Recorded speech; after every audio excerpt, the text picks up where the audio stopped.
Where do you want to go? Tallahassee? Tallahassee. What's wrong with Tallahassee? It's very nice. There's Spanish moss and live oak. Curlie here. Don't call me Curlie. And your name Curlie? My name is Curlie. We just met. It's too familiar. Have you ever been to Tallahassee?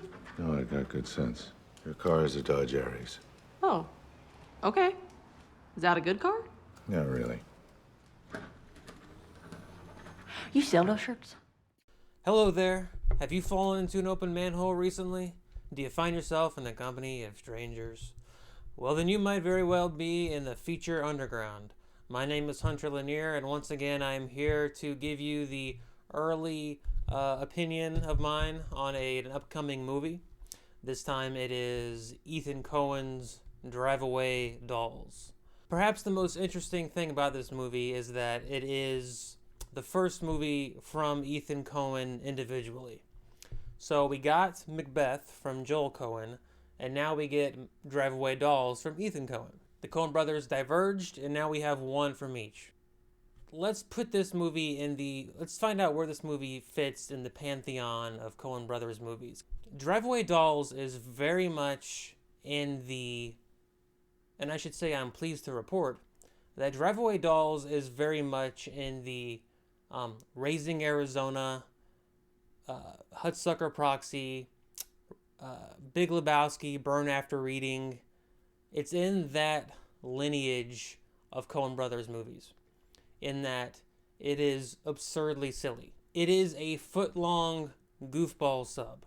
It is ridiculous. It is overwritten in the best of ways. Everything is heightened and dialed up to this Bugs Bunny level. All of the characters are absurd. Everyone's a caricature. The Coen Brothers, there are three kind of subgenres of Coen Brothers movies. There is the prestige dramas, slash thrillers. So I would put Fargo, No Country for Old Men, True Grit. Those would be in that category. Then you have the existential dread character studies. So those are like Barton Fink, The Man Who Wasn't There, Inside Llewyn Davis, A Serious Man. And then you have the just super silly borderline slapstick comedies.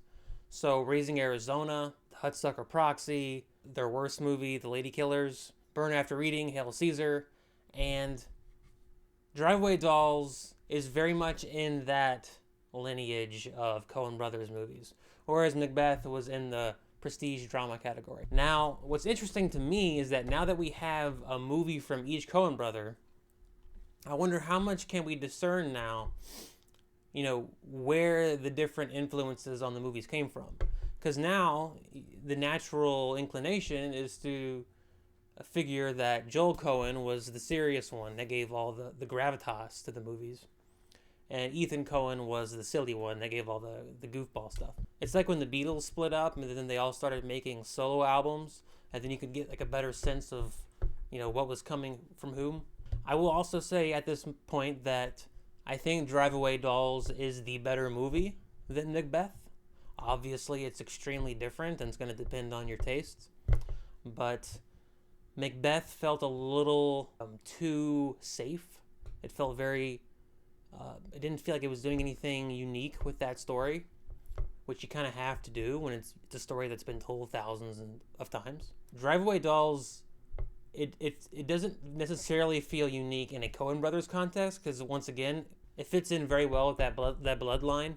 It very much inherits the dunce crown, dunce cap, it's a dunce crown. It inherits the dunce crown of those ridiculous movies. And if you love those movies, I can't imagine a world where you don't love Drive Away Dolls. Every moment is written with maximum silliness in mind.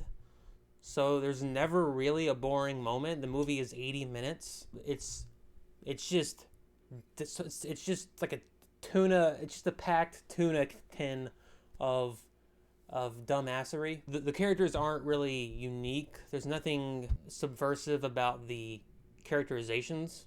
Everyone's very much a caricature that you have seen before. The two main characters, are very much in that very traditional road trip, Jack and Neil, Sal and Dean.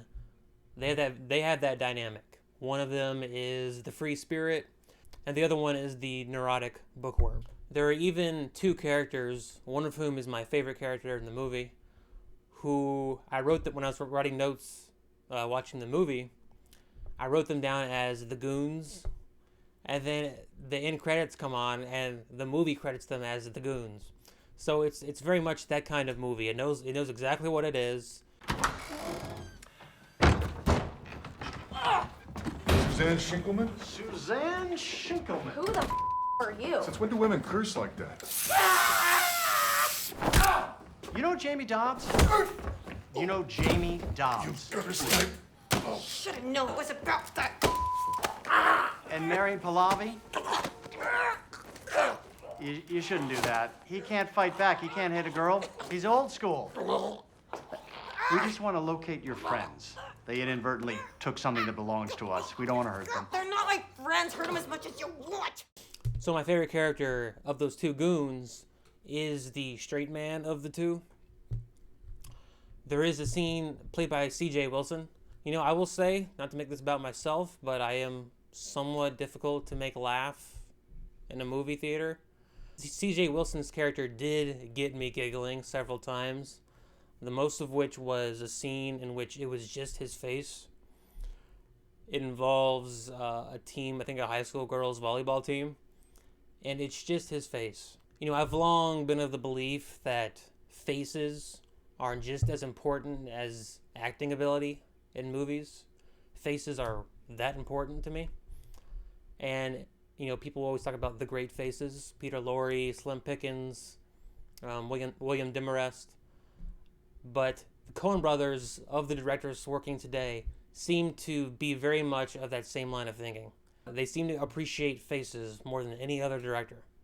I mean, the movie even has these bizarre psychedelic interludes that happen. I love that type of chaos in storytelling. That's because as a writer and director or any kind of creative, what you're doing basically is you're making your own rules when you tell a story, when you're writing a story, and then you follow your rules. And what I've never understood is why you would make your own rules. And this movie doesn't. There are no rules. As soon as the psychedelic interludes start happening, you realize that. You realize you are in the hands of insane people, and you realize that it's not a bad place to be. Another character I want to mention is Bill Camp's character of Curlie. Curlie has the line of the movie. Curlie has the line that is most likely to enter the lexicon. It's the line that you're most likely to start working into your everyday life. I know I have already. I think this movie is supposed to be some kind of trilogy, some kind of like lesbian B-movie trilogy. And I can't wait for the next one. This is my trilogy. I don't care about Dune. I don't care about Star Wars. I want the lesbian B-movie trilogy from Ethan Coen and his wife, Trisha Cook. Not that I need to tell you, but feel free to go into the comments and let me know your thoughts on my thoughts. And then once you see the movie, come back here, leave your own little review, and then like the video if you so choose. Subscribe if you're not subscribed.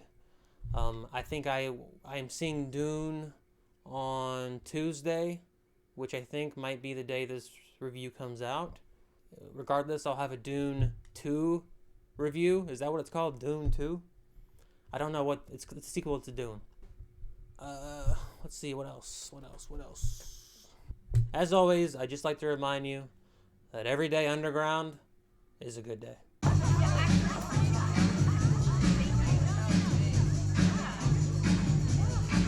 No. What? No. No what, Carla? You're not wearing that. I just came from work.